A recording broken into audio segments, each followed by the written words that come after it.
غوث پاک رضی اللہ تعالیٰ عنہ فتویٰ لکھ رہے ہیں. ارے آپ کو معلوم ہے نا غوث پاک مفتی تھے؟ ارے معلوم ہے کہ نہیں ہے؟ ارے وہ اپنے زمانے کے سب سے بڑے مفتی اعظم تھے. وہ جب سب کی گاڑی پھنس جاتی تھی تو کس کے پاس سوال آتا تھا؟ ایک مثال دے کے بتاتا ہوں. ایک بار ایک مسئلہ ایسا پیش آیا، سارے علماء لاجواب ہو گئے. اب آخر کے اندر جب کوئی راستہ نہیں رہ گیا، غوث پاک کی بارگاہ میں سوال بھیج دیا.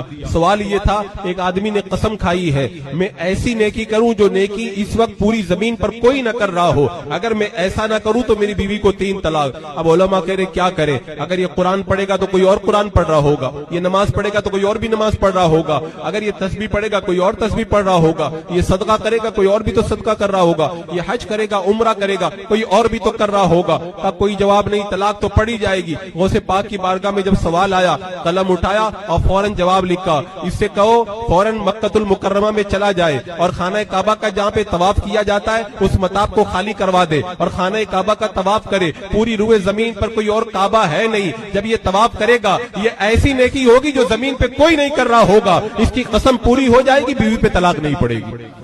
سرکار غوث پاک تو فتویٰ لکھ رہے. اب وہ سرکار غوث پاک کا میں علم بتانے لگوں گا، وہ پورا ایک الگ ٹاپک ہے.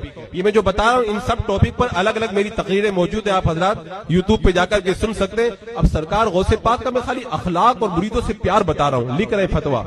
اوپر سے کوئی چھت پہ چویا تھی، وہ مٹی جھاڑ دی، غوث پاک نے اس کو ہٹا دیا. پھر لکھنے لگے، پھر اوپر سے اس نے مٹی گرائی، ہٹا دیا، لکھنے لگے، پھر مٹی گرائی. اب 3 بار ہو گئے. جب چوتھی بار مٹی آئی نا، غوث پاک نے نظر اٹھا کے دیکھی. غضب سے ان کے خدا بچائے، جلال باری عتاب میں ہے. سرکار غوث پاک جب نظر اٹھا لے، نظر اٹھا کے کہا تیرا سر کیوں نہیں کٹ جاتا؟ سر کٹ کر کے گرا اور فوراً زمین پہ بکھر گئی. وہ غوث پاک رونے لگ گئے. چویا مر گئی. تو شیخ ابو المعمر رضی اللہ تعالیٰ عنہ نے کہا حضور چویا تھی مر گئی، آپ رو رہے ہیں، بات کیا ہے؟ کہا چویا پہ نہیں رو رہا ہوں، میں یہ سوچ کے رو رہا ہوں یہ چویا نے مجھے تکلیف پہنچائی تھی، میں نے جلال میں آ کے دیکھا تو مر گئی. کہیں میرے مرید کی طرف سے اگر مجھے تکلیف پہنچ گئی اور جلال میں آ کے میں نے اس کو دیکھ لیا تو کہیں وہ نہ ہلاک ہو جائے گا. اتنا پیار مریدوں سے، اتنا پیار. اللہ اکبر کبیرہ.